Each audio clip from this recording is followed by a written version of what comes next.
international updates that we're tracking. President Donald Trump has said the coronavirus outbreak has hit the U.S. harder than the Japanese bombing of Pearl Harbor or the 9/11 terror attacks, pointing the finger at China. Meanwhile, China has said that the biolab in Wuhan, which is in the eye of the storm in the wake of the coronavirus outbreak, is a Sino-French cooperation project with its staff trained in France.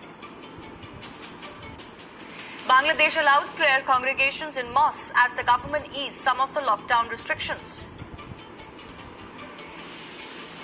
Bank of England has warned that the British economy could suffer its deepest annual contraction in more than 3 centuries as a result of the pandemic. And Spanish health authorities have reported about 200 new fatalities, taking the death toll to just over 26,000.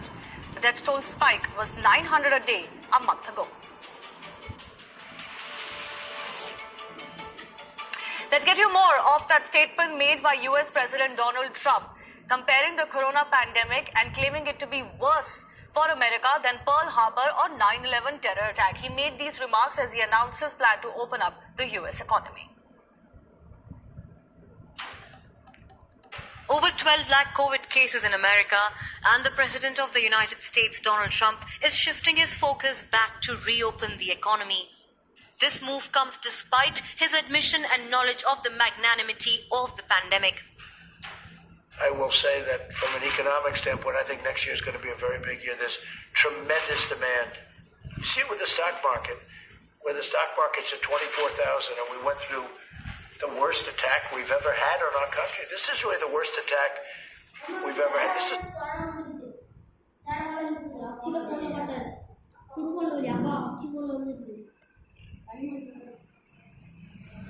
It's worse than Pearl Harbor. This is worse than the World Trade Center. There's never been an attack like this. And it should have never happened. Could have been stopped at the source. Could have been stopped in China. It should have been stopped right at the source. And it wasn't. Okay. Mr. President. Trump's needle of suspicion is still on China. The White House has its charge sheet ready. As it stands, though, right now, at this moment, how does the White House view the U.S. relationship with China right now? Right now, it's a relationship of disappointment and frustration because the president has said how frustrated he is that some of the decisions of China put American lives at risk. I'll share just a few that China, for instance, did not share the genetic sequence until after a professor in Shanghai did so on his own. And after that genetic sequence was shared the next day, the lab was shut down for, quote, rectification. The World Health Organization slow-walked information on human-to-human transmission that was not adequately provided by China. China didn't let U.S. investigators in. And look, those decisions put American lives at risk, and the president is certainly not happy about that. And as the president said, you'll be hearing more about that next week. Trump agrees that this is the biggest challenge America has ever faced. This is really the worst attack we've ever had. This is worse than Pearl Harbor. This is worse than the World Trade Center. There's never been an attack like this. Yet he advocates for economy above lives.